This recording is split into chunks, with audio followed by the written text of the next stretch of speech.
최근 넷플릭스에 공개되어 전 세계적인 화제를 불러 모으고 있는 드라마 기생수 더 그레이. 외계 기생생물에게 감염된 인간들은 자아를 상실하고 기생생물의 의도대로 행동하며 그들을 위해 자신의 목숨을 내던지기도 합니다. 이러한 극단적인 기생충 감염 사례는 영화에서나 혹은 일부 곤충들에게만 해당되는 일이라고 알려져 있는데요. 하지만 최근 충격적인 연구 결과들이 잇따라 발표되고 있습니다. 전 세계 인구의 30에서 50%, 대한민국 인구의 10% 정도가 감염된 기생충이 정신질환 및 뇌조종을 일으킨다는 믿기 힘든 사실이 밝혀진 건데요. 그것은 톡소플라스마 혹은 톡소포자충이라고 불리는 기생충으로 아주 흔하디 흔한 지금 영상을 보고 있는 시청자들 또한 높은 확률로 감염되어 있는 기생충이죠. 톡소플라스마. 고양이를 최종 숙주로 가지는 이 기생충은 아주 다양한 중간 숙주를 거칩니다. 쥐, 토끼, 돼지 등 주변에서 흔하게 찾아볼 수 있는 대부분의 포유류들은 전부 톡소플라스마의 중간 숙주에 해당한다고 볼 수 있는데요. 대표적인 중간 숙주인 쥐의 경우 감염될 시 이상 행동을 하는 동물로 잘 알려져 있기도 하죠. 톡소플라스마에 감염된 쥐는 고양이에 대한 두려움이 현저히 적어지거나 상실하는 모습을 보입니다. 극도로 경계하는 고양이의 소변 냄새를 선호하기도 하고 일부러 고양이 근처를 돌아다니기도 하는 등 상식적으로 이해하기 힘든 행동을 보이는데요. 이는 모두 고양이에게 잡아먹히기 위해 톡소플라스마가 쥐의 뇌를 조종해 벌어지는 기현상이죠. 그렇게 톡소플라스마에 감염된 쥐를 고양이가 섭취하게 되면 톡소플라스마는 고양이의 체내에서 성충으로 성장, 대변으로 나온 뒤에 다시 쥐 등의 포유류를 통해 섭취됩니다. 이것이 톡소플라스마의 일반적인 생태인데요. 중간 숙주를 통해서는 성충으로의 성장과 번식을 하지 못하기 때문에 무조건 고양이를 통해야만 하는 종 의존적 기생충이죠. 포유류인 인간 또한 톡소플라스마의 중간 숙주입니다. 인간의 경우 감염되어도 별다른 증상이 없거나 약간의 감기 몸살 증상이 있을 뿐이라고 알려져 있는데요. 면역력 저하 등 기타 요인에 따라 뇌염이나 폐렴 등의 심각한 감염증이 있을 수 있다는 보고가 있기는 했으나 사례는 아주 드물어 눈여겨볼 정도는 아니었죠. 그런데 최근 심상치 않은 연구 결과들이 이어지고 있습니다. 쥐에게 스스로 목숨을 포기하게끔 만드는 톡소플라스마의 뇌 조종 명령이 인간에게도 행해질 수 있다는 충격적인 내용이었는데요. 이것이 더욱 논란이 되고 있는 이유는 톡소플라스마가 너무나도 흔하게 감염되는 기생충이기 때문이죠. 톡소플라스마는 전 세계 인구의 30%, 많게는 50%까지 감염된 것으로 추정된다고 합니다. 우리나라의 경우 이전에 7% 정도로 집계되었다가 2010년대를 넘어서며 10% 전후로 감염 수치가 상승하였는데요. 즉, 대한민국의 5천만 인구 중 약 500만 명이 감염된 상태라는 것이죠. 프라하 대학교 과학부의 야로슬라프 프레그르 박사는 톡소플라스마가 인간의 뇌에도 분명한 영향을 준다며 자신의 사례를 예로 들었습니다. 문득 정신을 차려보니 도로 한가운데를 걷고 있었다거나 근거리에서 총격전이 발생했는데도 마음의 동요가 일어나지 않았던 경험이 톡소플라스마로 인한 감염증의 일부라고 주장한 것인데요. 이를 계기로 관련 연구를 이어간 그는 톡소플라스마 감염 환자에게서 자주 보이는 과도한 음주, 위험한 운전 또한 연관 증세라고 말하였죠. 실제로 감염자들은 교통사고를 낼 확률이나 스스로 목숨을 끊을 확률이 유의미하게 증가하는 것으로 드러났습니다. 즉, 목숨이 위협받는 상황에 스스로를 노출시키는 경향이 짙어진다는 건데요. 톡소플라스마가 인간 숙주를 교묘하게 죽음으로 몰고 가는 이유는 사체가 길고양이에게 먹힐 수 있도록 유도하는 것이란 충격적인 추론이었죠. 또한 2018년 콜로라도 대학 연구팀이 영국 왕리협회 학술지에 발표한 내용에 따르면 감염자들은 리스크가 매우 큰 사업에 도전하는 경향이 2배 가까이 높은 것으로 밝혀지기도 했습니다. 이 또한 자신의 안위를 고려하지 않는 위험 행동의 일부라고 볼 수 있는데요.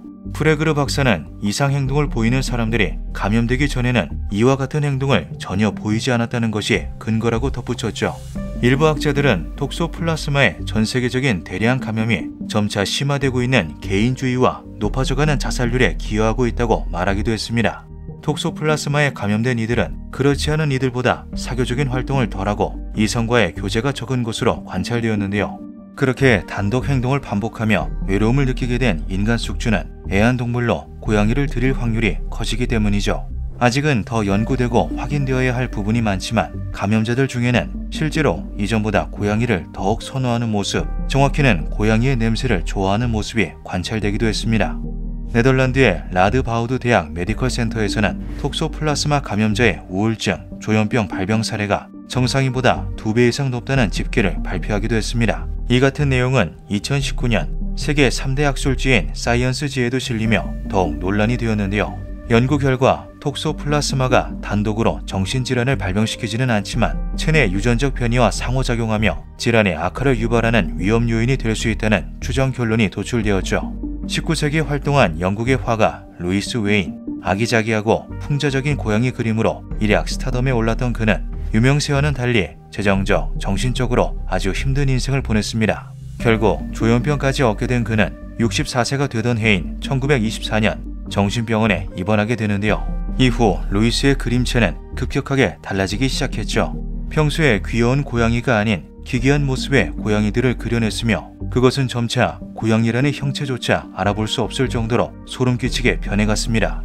현대에 들어 루이스가 조현병을 얻고 그것이 점차 심각해진 것이 톡소플라스마로 인한 감염증의 일부였다는 가설이 제기되었는데요. 위생 개념이 상대적으로 부족했던 당시 다양한 고양이들을 가까이 했던 그는 톡소플라스마의 중간 숙주 단계에 끊임없이 노출되었고 그로 인해 조현병이 발병 및 악화되었다는 것이죠.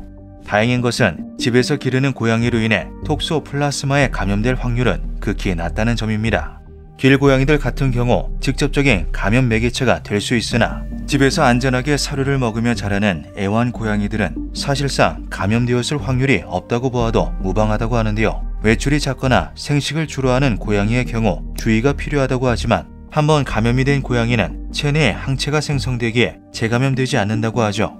톡소플라스마에 감염된 이들은 대부분 오염된 물이나 흙의 접촉, 씻지 않은 채소의 섭취, 감염된 육류의 생식 등으로 인해 숙주가 되는 경우가 많습니다. 감염은 지금 이 시간까지도 후진국과 선진국을 가리지 않고 광범위하게 이루어지고 있는데요. 별도 증세나 심각한 징후가 없다고 알려진 점에 더해 적극적인 구제 작업 등이 이루어지지 않았던 것이 이유였죠. 2019년 미국 캘리포니아에서 해양 포유류인 해달 12마리가 익사하는 기이한 사고가 벌어집니다. 이 상황을 느낀 학자들이 조사를 해본 결과 이 역시 톡소플라스마가 원인이었던 것으로 밝혀졌는데요. 조사를 주도했던 캘리포니아 대학교의 카렌 샤피로 교수는 기생충이 해달의 뇌 기능에 문제를 일으킨 것 같다고 말하였죠. 숙주를 위험으로 몰아넣어 스스로 목숨을 포기하게끔 유도하는 행위가 해달에게 있어서는 수용하는 방법을 잊게 만드는 방식으로 작용했던 것이었습니다. 근래에는 쥐나 해달 같은 소형 포유류뿐만 아니라 하이에나와 늑대 같은 대형 포유류의 뇌를 조종한 사례까지 밝혀졌는데요. 톡소플라스마에 감염된 하이에나가 천적인 사자의 위험구역 내에 스스로 들어가 목숨을 잃는가 하면 숙주가 된 늑대에게는 위험 부담이 높은 사냥에 자진하게 만들기도 했죠. 실제로 톡소플라스마에 감염된 늑대들은 특유의 대담한 행동 덕에 암컷에게 인기가 많았으며 일반 늑대에 비해 우두머리가 될 확률이 46배나 높은 것으로 드러났습니다. 하지만 이것은 어디까지나 늑대가 죽기 전까지였는데요. 스스로를 계속 위험으로 몰아넣는 감염된 우두머리는 그 자리를 오래 유지할 수 없었죠. 사람처럼 사회생활을 하는 대형 포유류 하이에나와 늑대가 톡소플라스마에 유의미한 감염 증세를 보였다는 것은 이것이 인간의 정신과 행동에도 영향을 줄 수 있다는 가능성을 시사하기도 했습니다. 연구에 참여한 노바 사우스 이스턴 대학교의 생물학자 에번 게링은 이에 대하여 의미심장한 말을 전하기도 했죠. 우리는 이 기생충이 미치는 영향을 너무나 과소평가했습니다. 이번 발견은 그저 빙산의 일각일 뿐입니다. 톡소플라스마와 인간의 상관관계에 대해서는 아직 논쟁의 여지가 많으며 많은 부분이 불확실한 단계에 놓여 있습니다. 그럼에도 불구하고 재조명되고 있는 톡소플라스마의 잠재 위험성으로 인해 이에 대한 각별한 주의와 관심이 필요하다는 목소리가 점차 높아지고 있는 상황인데요. 시시각각 다가오는 다양한 죽음의 늪에서 우리는 어쩌면 새로운 해답을 찾게 될 수 있을까요? 기묘한 밤이었습니다.